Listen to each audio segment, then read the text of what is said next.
Amen. Soyez bienvenus, qu'il nous bénisse.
Seigneur Jésus, merci pour ta présence au milieu de nous. Seigneur Jésus, que ce moment soit une bénédiction pour chacun de nous. Que ta main bienfaisante se pose sur tous les malades qui puissent y avoir. Seigneur Jésus, que ta grâce remplisse nos cœurs, que ta grâce déborde au-delà de ces murs. Seigneur Jésus, que ton nom soit sanctifié, Seigneur Jésus, que ton règne vienne. Seigneur Jésus, merci pour ta présence. Bénis chacun de nous, bénis cette assemblée, bénis la parole qui va être prononcée, que toi, toute la gloire te revienne à toi seul, au siècle des siècles. Amen.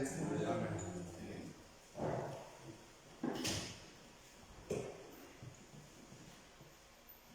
Merci mon frère.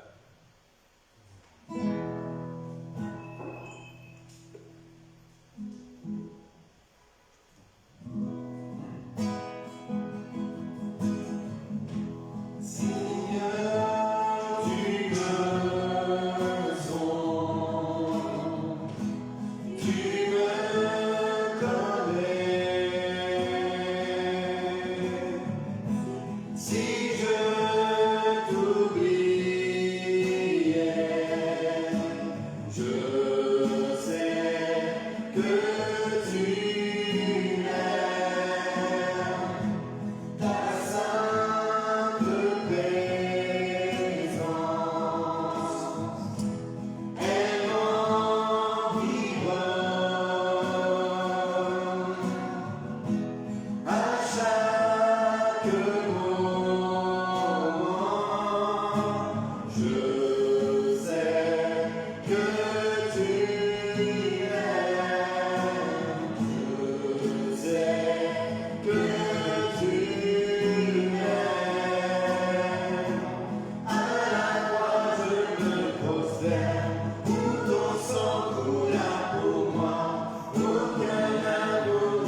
Oh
Bonsoir.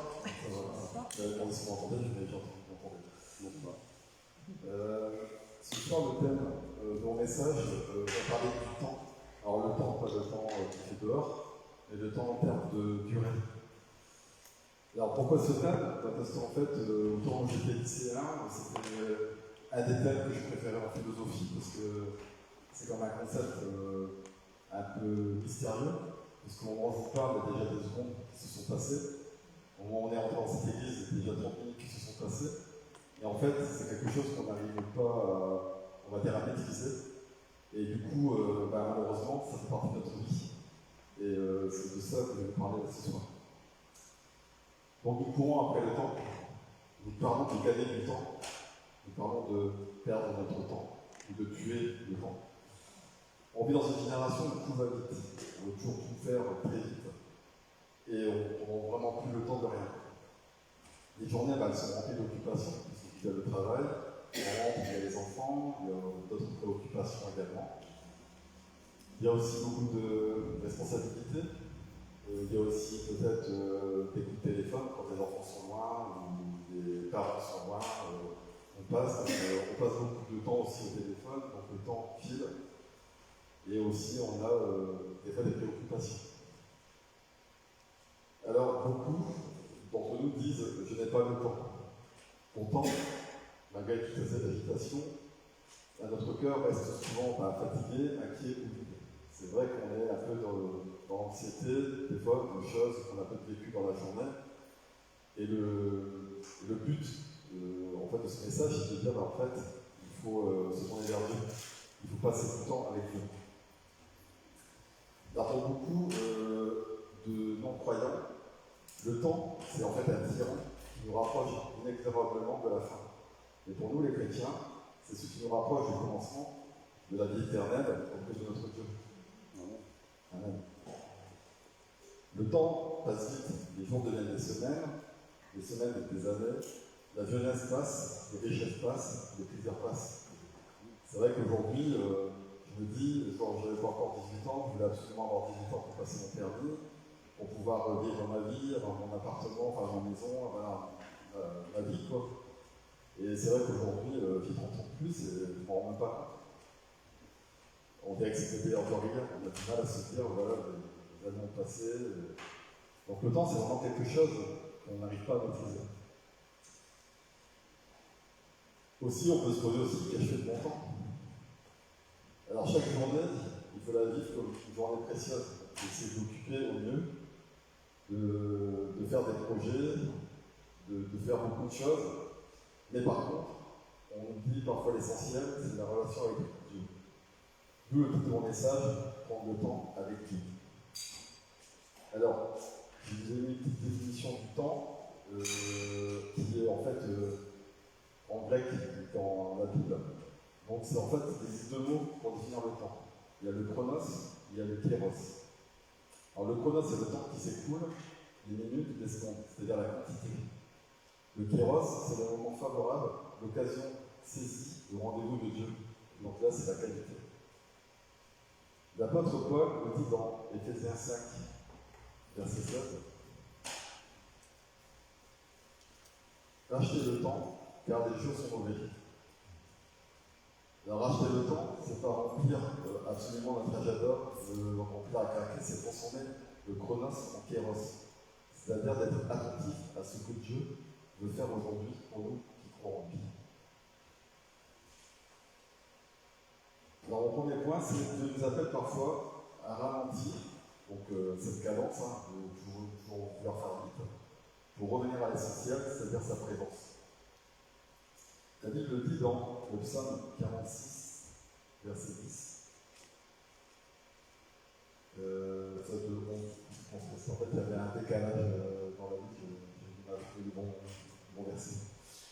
C'est arrêtez et sachez que je suis Dieu, je domine sur les nations, je domine sur la terre. Ce verset nous montre que pour reconnaître Dieu pleinement, il faut parfois s'arrêter. Dieu parle souvent dans le calme et pas dans la précipitation. Jésus, lui, prenait du temps avec le Père. Pourtant, il avait une mission immense sur la terre. Ce quand on voit tout ce qu'il faisait sur une journée, même des fois la nuit, il prenait quand même du temps, il trouvait du temps pour prier à part, du temps à part pour prier. Dans Marc 1, verset 35, il est écrit, alors vers le matin, pendant qu'il faisait encore très sombre, il se leva et sortit pour aller dans un lieu désert où il pria. Jésus guérissait des malades, il enseignait les foules et accomplissait des miracles. Il avait ses journées bien remplies, mais il prenait le temps pour être avec son Père. Il comprenait l'importance de se retirer pour être seul avec lui. De ce fait, il se levait plus tôt pour prendre le temps de prier. Donc je me pose la question, je vous la pose, est-ce que nous nous levons plutôt le matin pour prendre le temps de prier avec lui? Alors j'avoue que je ne le fais pas tout le temps, j'essaie de le faire, parce que c'est là où on est tranquille, il y a tout le monde qui dort, c'est calme, et c'est toujours plaisant de pouvoir prier dans le calme. Donc cela nous enseigne une vérité importante. Si Jésus avait besoin de ces moments de communion avec son Père, est-ce que nous n'en avons pas encore plus besoin aujourd'hui? C'est vrai qu'aujourd'hui, on subit beaucoup de choses dans la vie, dans le monde, notamment toutes les pressions exercées sur le travail, toutes les pressions peut-être exercées par ses voisins, peut-être par des autres personnes qui ne sont pas très bienveillantes envers vous. Et en fait, il y a aussi peut-être des difficultés financières, peut-être des difficultés aussi de communication avec ses enfants, avec d'autres personnes. Et ce qui fait qu'aujourd'hui, on est vraiment dans un monde où on peut voir que les difficultés sont là, que parfois le mal est là, présent partout. Et aujourd'hui, on a plus besoin que Dieu que peut-être auparavant, parce qu'aujourd'hui, vraiment, il y a beaucoup de choses qui vont mal. Et je pense que cette présence est importante. J'ai encore un autre exemple qui met en scène deux attitudes, l'une concernant Marie et l'autre Marthe, et c'est dans Luc 10, verset 38 à 42. Comme Jésus était en chemin avec ses disciples, il entra dans un village et une femme nommée Marthe le reçut dans sa maison. Elle avait une sœur, nommée Marie, qui s'étant assise au pied du Seigneur, écoutait sa parole. Marthe, occupée à divers soins domestiques, survint et dit « Seigneur, cela ne te fit rien que ma sœur me laisse seule pour servir, dis-lui donc de m'aider. » Le Seigneur lui répondit « Marthe, Marthe, tu t'inquiètes et tu t'agites pour beaucoup de choses. Une seule chose est nécessaire.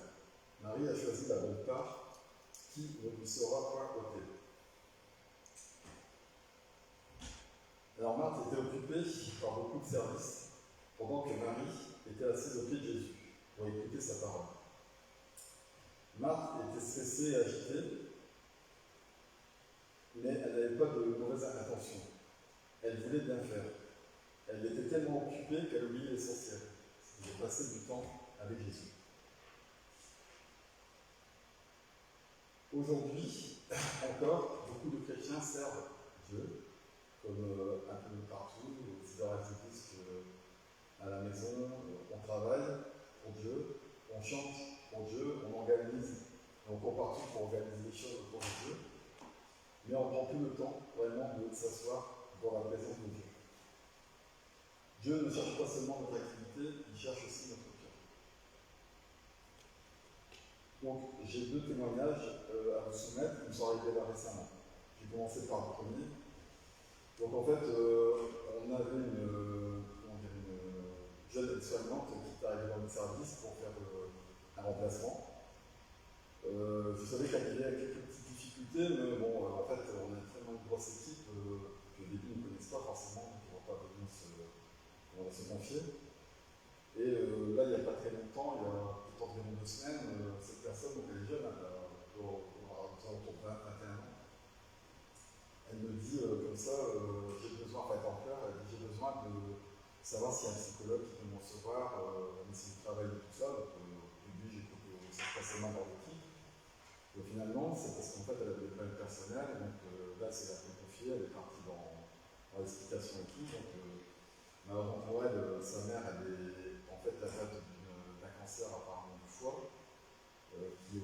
terminale puisqu'elle attendait une place en soins palliatifs. Et, et là, elle était du tout, donc on lui demande, et votre papa, tout ça, donc on explique qu'elle a vu son père depuis quelques années, il dit elle le voit plus.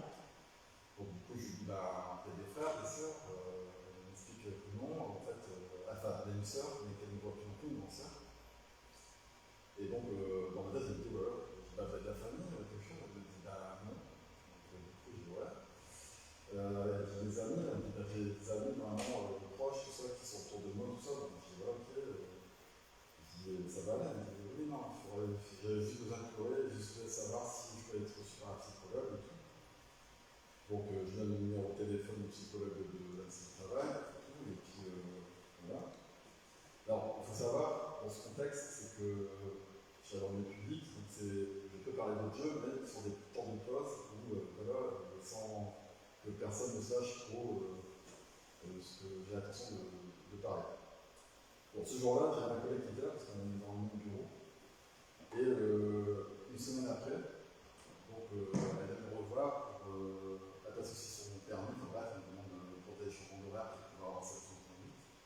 Je repars de sa mère, et là, ça s'est prêté parce que ma collègue n'était pas là, elle n'était pas présente, donc on parle, et dans la parole, tout ça, on me dit ça va mieux, tout ça, le psychologue, elle dit non, pas encore, mais elle dit, je vous remercie, tout ça, ma mère, ça va un peu mieux, elle va pouvoir rentrer à la maison, on va pouvoir mettre sur place à la maison pour la suivre dans son palliatif.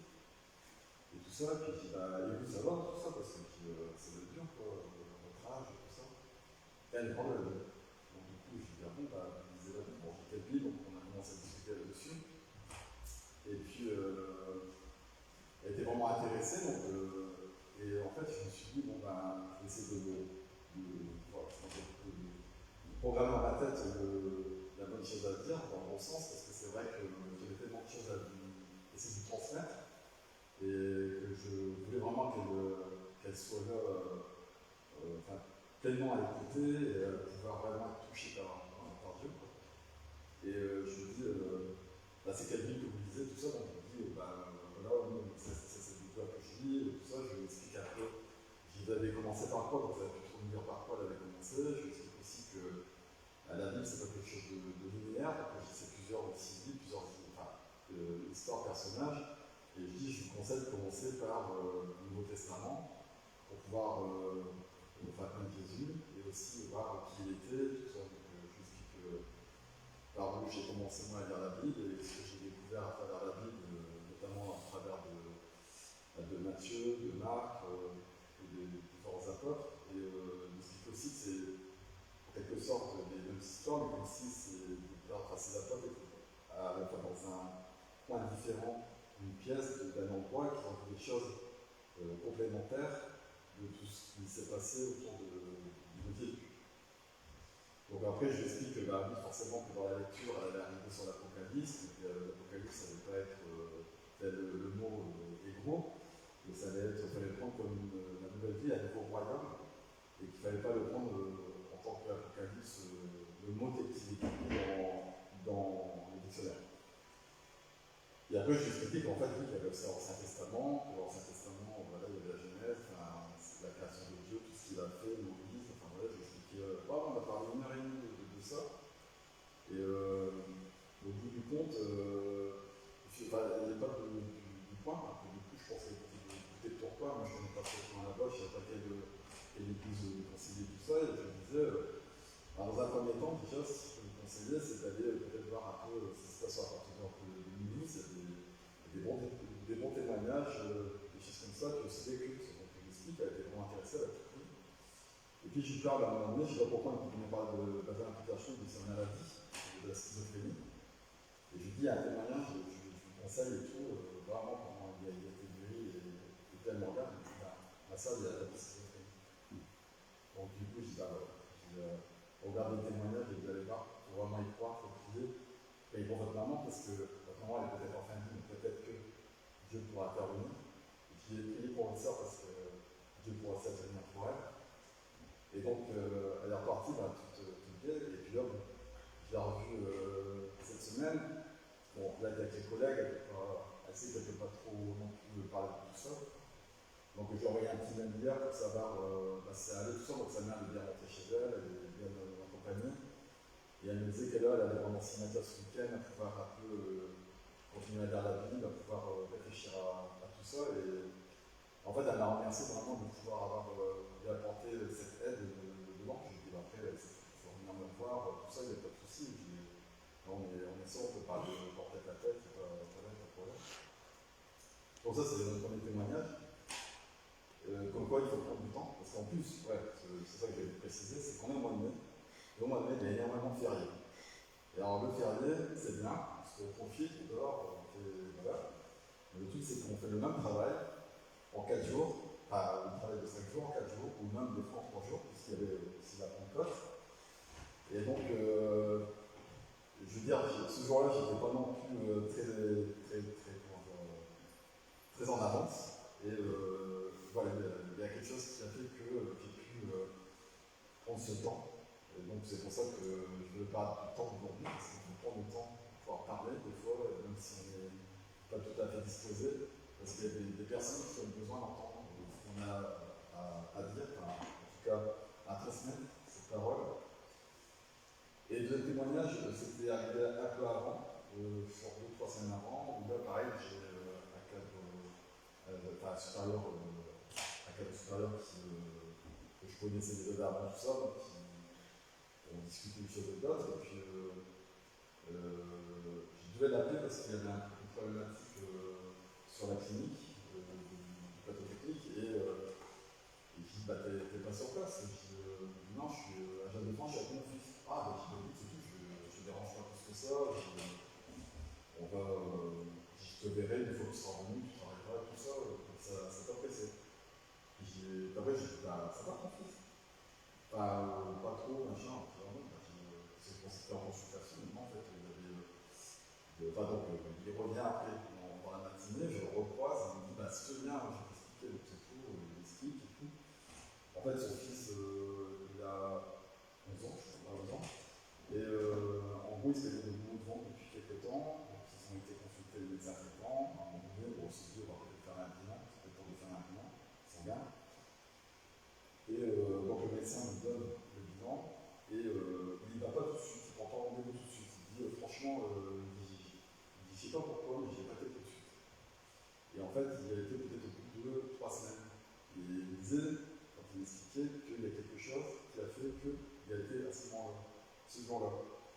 Et il dit que peut-être, que s'il avait été au tout départ, donc personnellement, il n'aurait peut-être pas vu ce qu'ils ont vu sur le bilan.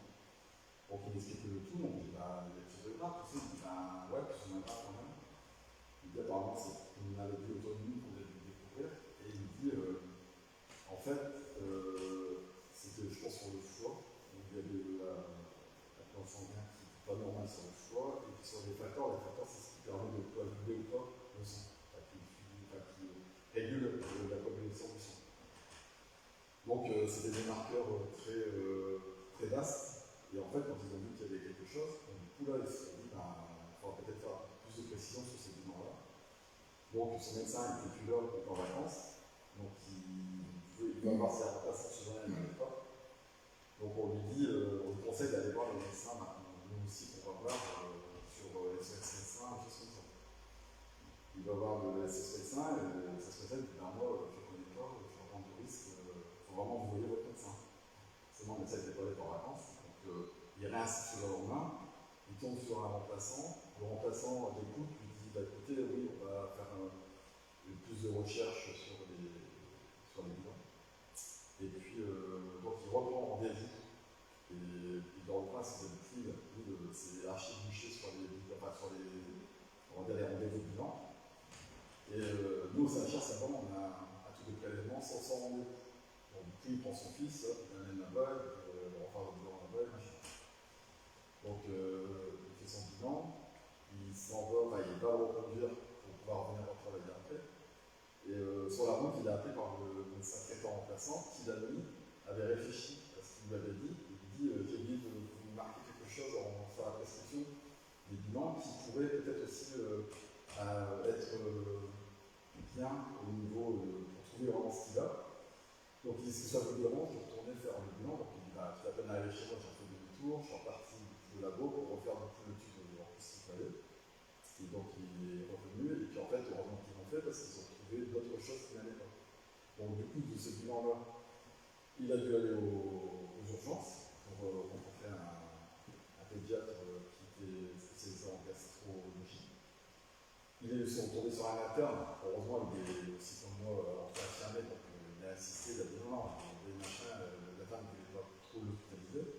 Il a insisté, il a réussi à se faire hospitaliser, et du coup ils ont vraiment vu le senior, enfin le gastro en question, et qui l'ont gardé, et du coup là ils ont découvert, alors au début je pense qu'il y avait des mononucléoses et tout ça, donc ils ont fait des tests de pathologie, c'était négatif, et là du coup ils étaient toujours en attente de pouvoir faire une biopsie au niveau du foie, puisque comme ces facteurs n'étaient pas stabilisés, ils pouvaient saigner, et donc ils ne pouvaient faire que juste la fibroscopie et pas le biopsie. Bon, j'en suis resté que là, parce qu'en fait, malheureusement, j'ai pas pu le revoir. J'ai pas pu prendre le temps, du coup, là, c'est toujours en relation avec mon message, de pouvoir lui parler, parce qu'en fait, il y a plusieurs choses qui m'ont mis, en fait, en analysant ce qu'il m'a dit. Il m'a dit quelque chose a fait que, donc quelque chose c'est Dieu.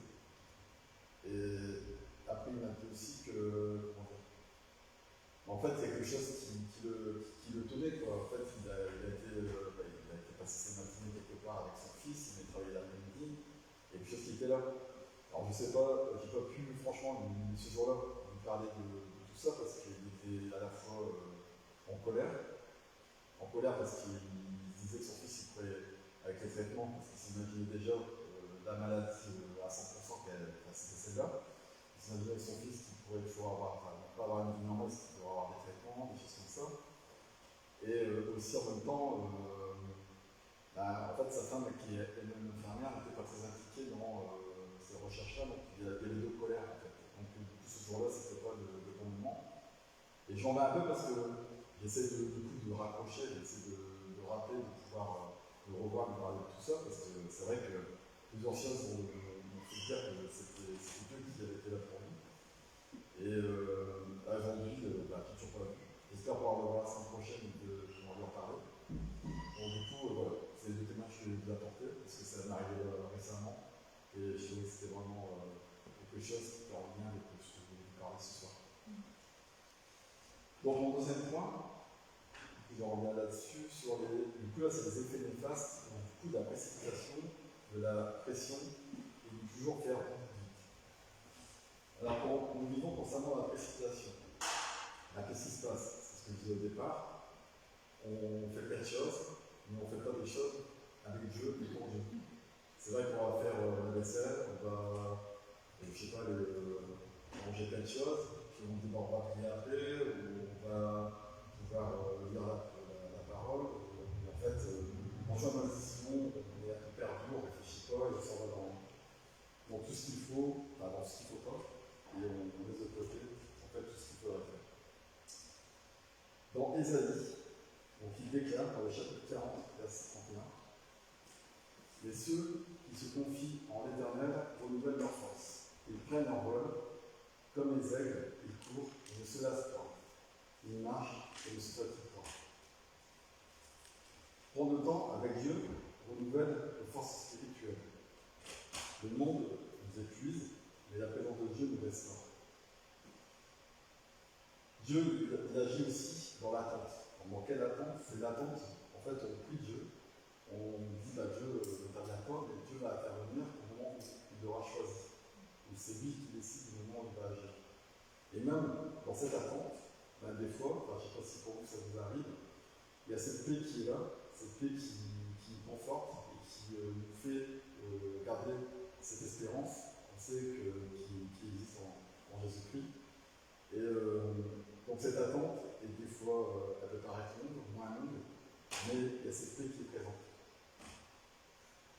C'est vrai qu'on voudrait que tout arrive immédiatement. Donc que les miracles, les bénédictions, les réponses à nos prières, les réponses à nos questions.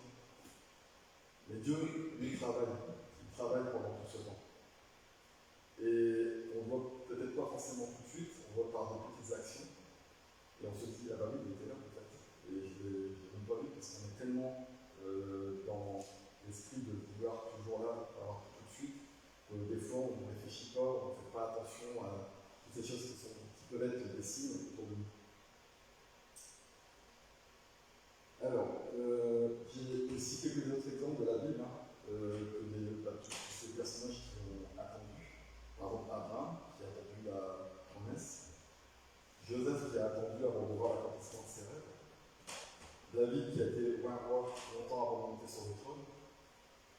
sont vraiment des exemples qui montrent que l'attente est aussi importante, mais que comment dire, Dieu agit en son temps.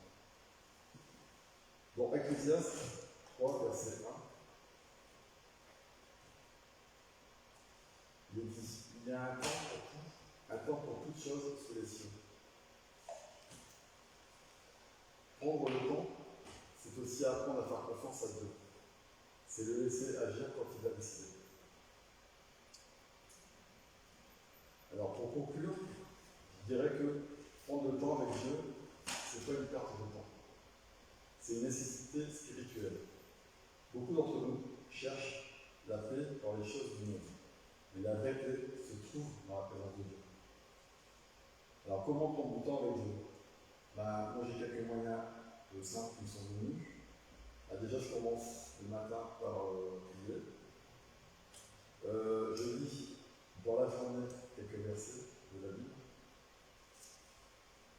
Méditer la parole, je le fais quand j'ai un peu plus de temps. Voilà, parfois.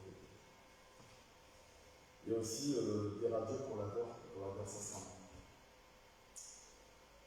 Dieu ne regarde pas seulement à la quantité du temps, mais à la sincérité du cœur.